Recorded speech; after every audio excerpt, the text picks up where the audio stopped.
ሰላም እንዴት ናችሁ? ውድ የቻናላችን ቤተሰቦች በያላችሁበት ሰላማችሁ ይብዛ። ዛሬ ይዤላችሁ የመጣሁት የአማርኛ ቃላትን በእንግሊዝኛ ማንበብና መጻፍ ነው። የአማርኛ ቃላትን በእንግሊዝኛ ፊደላት እየጻፉ የማሳያችሁ ይሆናል ማለት ነው። የትም ሳትሄዱ ይህን ቪዲዮ እስከ መጨረሻ እዩት። በመጀመሪያ ግን ቪዲዮን ከማየታችሁ በፊት ላይክ፣ ሼር እና ሳብስክራይብ ማድረጋችሁን እንዳትረሱ።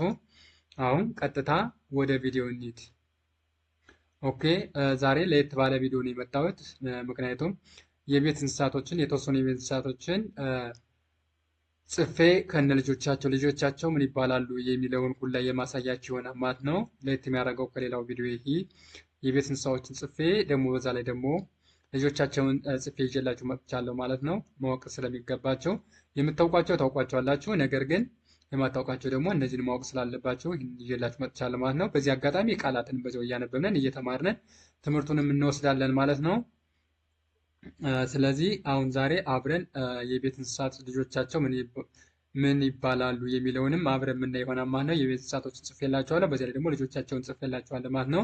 አብራችሁ እስከ መጨረሻ የቪዲዮ እዩት። አሁን ቀጥታ አብረን እንጀምር። ኦኬ፣ የመጀመሪያዋ ቃል እቺ ነች። እቺ ምን ትላለች? ላም ይላል።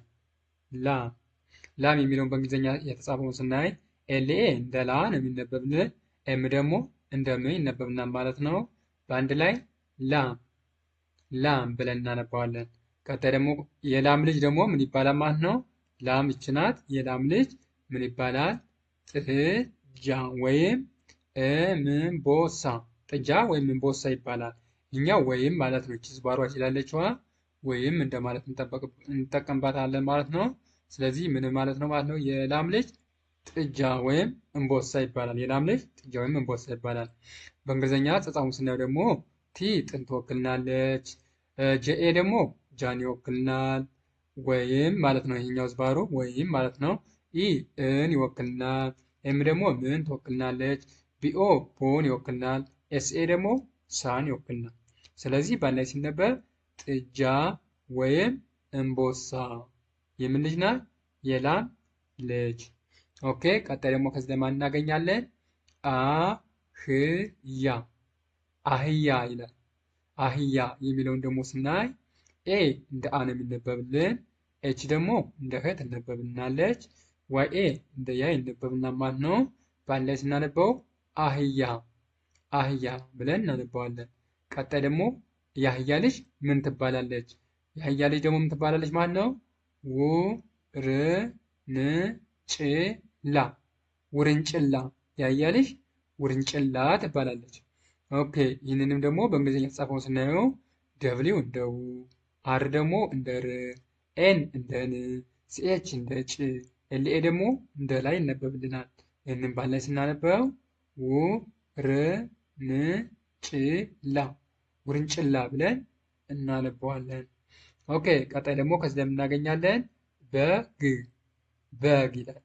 በግ የሚለውን ስናይ ቢኢ እንደ በ ነው የሚነበብልን፣ ጂ ደግሞ እንደ ግ ይነበብና ማለት ነው። በአንድ ላይ በግ ብለን እናነበዋለን። ኦኬ፣ የበግ ልጅ ደግሞ ምን ትባላለች ማለት ነው? ግልገል። የበግ ልጅ ግልገል ትባላለች። ጂ እንደ ግ ይነበባል፣ ኤል ደግሞ እንደ ል ይነበባል፣ ጂኢ እንደ ገ ይነበባል፣ ኤል ደግሞ እንደማን ይነበባል? እንደ ል ይነበብናል። በአንድ ላይ ስናነበው ግልገል ብለን እናነበዋለን። ከዛ ደግሞ እናገኛለን ማለት ነው? ፍየል ይላል። ፍየል የሚለውን ስናይም ኤፍ ፍን ትወክልናለች፣ ዋኢ ደግሞ የን ይወክልናል፣ ኤል ልን ይወክልናል ማለት ነው። በአንድ ላይ ምን ይላል? ፍየል ብለን እናነበዋለን። ኦኬ፣ የፍየል ልጅ ደግሞ ምን ትባላለች ማለት ነው? ልክ እንደ በግ ግልገል ትባላለች። ግልገል የፍየል ልጅ ግልገል ትባላለች። ይህንንም ስናየው ጂ እንደገና የሚነበብልን፣ ኤል ደግሞ እንደ ል ይነበብናል፣ ጂኢ እንደ ገ ይነበብናል፣ ኤል ብቻዋን እንደ ል ትነበብናለች። ስለዚህ ይህ በአንድ ላይ የምንና ማለት ነው ግልገል ብለን እናነበዋለን ማለት ነው።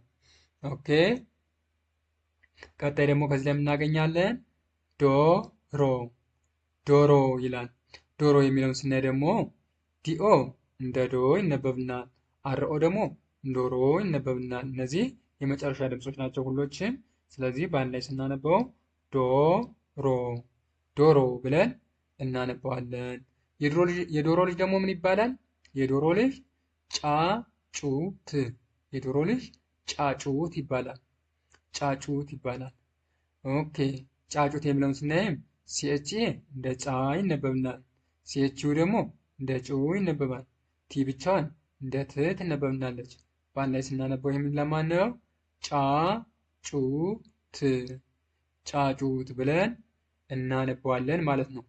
ቀጣይ ደግሞ ከዚህ ላይ የምናገኛለን ድመት ድመት ይላል። ድመት የሚለውን ስናይ ደግሞ ዲ እንደ ድ ነው የሚነበብልን ማለት ነው። ኤምኢ ደግሞ እንደ መ ይነበብልናል። ቲ እንደ ት ይነበብልናል ማለት ነው። በአንድ ላይ ድመት ድመት ብለን እናነበዋለን። የድመት ልጅ ደግሞ ምን ትባላለች ማለት ነው? ሙጭሊት ሙጭሊት ትባላለች። የድመት ልጅ ሙጭሊት ትባላለች። ሙጭሊት። ኦኬ ሙጭሊት የሚለውን ስናይ ደግሞ ኤምዩ እንደ ሙ ይነበብልናል። ሲኤች እንደ ጭ ይነበብልናል። ኤልአይ ደግሞ እንደ ሊ ይነበብልናል። ቲ ብቻዋን እንደ ት ትነበብልናለች። ኤልአይ ባንድ ላይ ስናነበው ሙጭሊት ሙጭሊት ብለን እናነበዋለን ማለት ነው። ኦኬ ቀጣይ ደግሞ እዚህ ላይ የምናገኛለን ማለት ነው።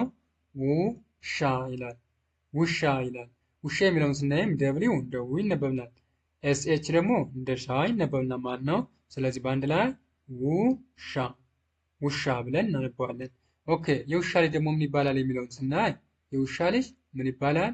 ቡችላ ቡችላ ይባላል። የውሻ ልጅ ቡችላ ይባላል። ቡችላ የሚለውን ስናይም ቢዩ እንደ ቡ ይነበብልናል። ሲኤች ደግሞ እንደ ቺ ይነበብናል። ኤልኤ እንደ ላይ ይነበብናል። በአንድ ላይ ይህ ምን ለማለት ነው? ቡችላ ቡችላ ብለን እናነበዋለን። ቀጣይ ደግሞ ከዚህ ላይ ምን አለ? ፈረስ ፈረስ ይላል። ፈረስ ፈረስ የሚለውን ስናይ ደግሞ ኤፍኢ እንደ ፈ ነው የሚነበብልን። አርኢ ደግሞ እንደ ረ ነው የሚነበብልን። ኤስ ብቻዋን ሳት ፊደል ስለሆነች እንደ ስ ትነበብናለች። እቺ ሳት ስለሆነች ኤስ ብቻ ነው የምትሆነው።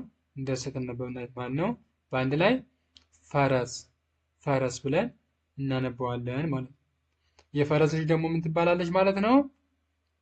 ልክ እንደ በግና እንደ ፍየል ግልገል ይባላል። የፈረስ ልጅ እንደ ፍየልና እንደ በግ ግልገል ግልገል ተመሳሳይ ነው። የፈረስ ልጅም ግልገል ትባላለች ማለት ነው። ኦኬ ይህንንም ስናይ ጂ እንደ ግ፣ ኤል እንደ ል፣ ጂኢ ደግሞ እንደ ገ፣ ኤል እንደ ል ይነበባል። በአንድ ላይ ይህም ለማት ነው ግልገል ግልገል ብለን እናነበዋለን ማለት ነው። ኦኬ የዛሬ ቪዲዮ ይህን ይመስላል። ብዙ ቁም ነገር እንደጨበጣችሁበት ተስፋ አደርጋለሁ። ቀጣይ ደግሞ በሌሎች ቪዲዮዎች ይመለስ ይሆናል ማለት ነው። ቪዲዮ ከተመቻችሁ ላይክ፣ ሼር እና ሳብስክራይብ ማድረጋችሁ እንዳይረሳ ማለት ነው። ቀጣይ በሌሎች ቪዲዮዎች እስከምንገናኝ ቸርን ሰንብት።